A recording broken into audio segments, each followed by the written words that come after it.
এই শোষা আপুর আরো একটি নতুন ভিডিও ভাইরাল হয়ে গিয়েছে। আসলে এই মেয়েটা শোষা দিয়ে করেটা কি? ফেসবুকের মধ্যে আপনার অজান্তে এই ধরনের পোস্টগুলো ঘুরে বেড়াচ্ছিল, যেখানে লেখা ছিল এই শোষা আপু শোষার সঠিক ব্যবহার করতে শিখেছে। সেই শোষার ব্যবহার করতে গিয়ে এরকম একটি ভিডিও সামাজিক যোগাযোগ মাধ্যমে ভাইরাল হয়ে যায়। এর পরবর্তীতে তাকে নিয়ে আবার ইন্টারভিউ নেওয়া হয়। যে ইন্টারভিউর মধ্যে তিনি কিছু গোপন তথ্য শেয়ার করে, যেখানে তিনি উল্লেখ করেছেন একটি ছেলের সাথে তার ভালোবাসার সম্পর্ক হয়, যে ছেলেটিকে তিনি অন্ধ বিশ্বাস করত। একদিন ছেলেটি বলল, তুমি আগেই সবকিছু ভিডিও কলে আমাকে দেখাইবা, তারপর যদি আমার ভালো লাগে আমি কথা দিলাম তোমাকে বিয়ে করব। ছেলেটির কথা শুনে মেয়েটি আর দেরি করলো না, সাথে সাথে চলে গেল ওয়াশরুমে এবং সেইখানে গিয়ে ভিডিও ক্যামেরা অন করে ছেলেকে সবকিছু দেখানো শুরু করলো। আর সেই ছেলেটি ওইখান থেকে স্ক্রিন রেকর্ড করে রেখে দিল। পরবর্তীতে বলল, এই স্ক্রিন রেকর্ডটি আমি অন্য জায়গায় ছড়িয়ে দেব যদি তুমি আমার সাথে দেখা না করো। কিচ্ছু করার নাই ভাই, দেখা তো করতেই হবে। লুটপাট হয়ে গেল তার ইজ্জত। আমার যে বয়ফ্রেন্ড ছিল আমাকে মারা দিয়ে চলে গেছে। পরবর্তীতে সেই ছেলেটার সাথে ব্রেকআপ হওয়া মাত্র সেই ছেলেটি সোশ্যাল মিডিয়ার মধ্যে ভিডিওটি আপলোড করে দেয়, যেখানে শোষা আপুর শোষা ব্যবহার করা ভিডিওটি আপনারা দেখেছেন। বাই দ্য ওয়ে, যেইভাবে ভিডিওটা করুক না কেন, এখন পর্যন্ত যেহেতু আমি ভিডিওটা দেখি নাই সেহেতু আমি অত কিছু বলতে পারি না। তবে যে মেয়েটাকে নিয়ে আজকে সোশ্যাল মিডিয়ার মধ্যে হাসি ঠাট্টা করা হচ্ছে, এতে করে আমি মনে করি না তার কোনো ক্ষতি হচ্ছে, বরঞ্চ তার লাভ হচ্ছে। আজকে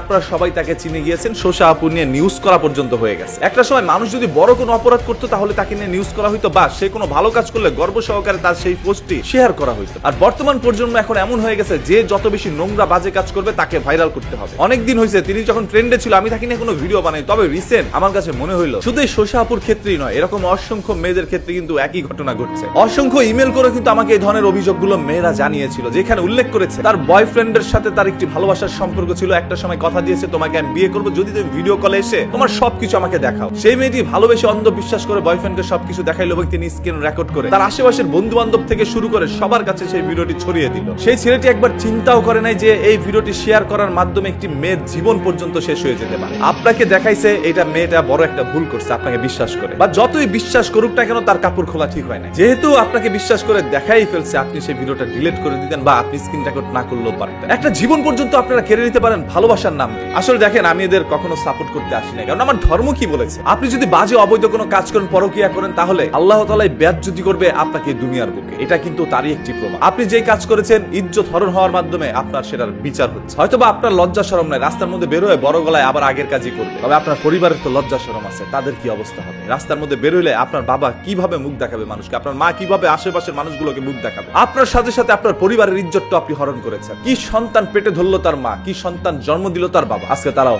আফসোস করছে হয়তো আপনাকে। আমি মেয়েদেরকে এত পরিমাণ ভিডিওর মাধ্যমে বুঝাই, তারপরে এরা কিন্তু বুঝতেই চায় না, কারণ এদের যৌনতার নাড়াচাড়াও কিন্তু অনেক বেড়ে গিয়েছে। এখনকার 5-6 পড়ুয়া স্টুডেন্টরাও কিন্তু একত্রে হয়ে এরকম সহবাস করে ফেলছে তারা। এরপর বিয়ে শাদী হওয়ার পর সংসারের মধ্যে আর কোনো শান্তি আসে না, বলে আল্লাহ তাআলা আমার কপালে এটা লিখে রাখছে যার কারণে এরকম হচ্ছে। সব দোষ আল্লাহর উপরে চাপাই দিচ্ছে। তবে আল্লাহ যে বারবার বলছে বিয়ের আগে যদি তোমরা এই ধরনের কাজ করো তাহলে সংসারে কোনোদিন শান্তি হবে না, এটা কি তোমরা জানো না? আমার নবী রাসূল যা বলে গিয়েছে, আমার ধর্ম হাদিস যা বলেছে, সেগুলো তো আপনারা মানেনই না, বরঞ্চ পান থেকে চুন খসলে আপনারা আল্লাহ তাআলাকে দোষারোপ করা শুরু করেছে। এই সকল জিনিসের শাস্তি কতটা ভয়াবহ হতে পারে সেটা বুঝতে পারবেন। শোষা ভাই পবিত্র একটি খাবার জিনিস, সেই জিনিসটা পর্যন্ত তার ওইখানে ব্যবহার করতে হয়। কি পরিমাণ তার যৌবন জ্বালা আপনি একবার চিন্তা করে দেখেন। এই মেয়েটার বয়স বেশি একটা হয়নি, আমি এই মেয়েটাকে চিনিও না, এই প্রথম আমি তাকে দেখলাম। আজকে ভিডিও বানানোর উদ্দেশ্য আমার একটাই, ওর এই সকল ভুল দেখে আপনারা সবাই শিক্ষা গ্রহণ করুন এবং কোনোদিন কোনো ছেলেকে ভিডিও কলের মধ্যে গিয়ে এই ধরনের কোনো কিছু দেখায়েন। যেই ছেলে বিয়ের আগে আপনার সাথে এই ধরনের কাজ করতে চায় এবং এই ধরনের জিনিস দেখতে চায়, সে কোনোদিন আপনাকে বিয়ে করবে না। ধরেন আপনার অনেক ক্ষুধা লাগছে, আপনার কাচ্চি খেতে ইচ্ছে করছে, আপনি গিয়ে কাচ্চি খেলেন। এখন যদি পৃথিবীর সব থেকে সুস্বাদু কাচ্চি তো আপনার সামনে এনে দেয়, আপনি কিন্তু আর ওইরকম মজা করে খাবেন না বা খেতেও পারবেন,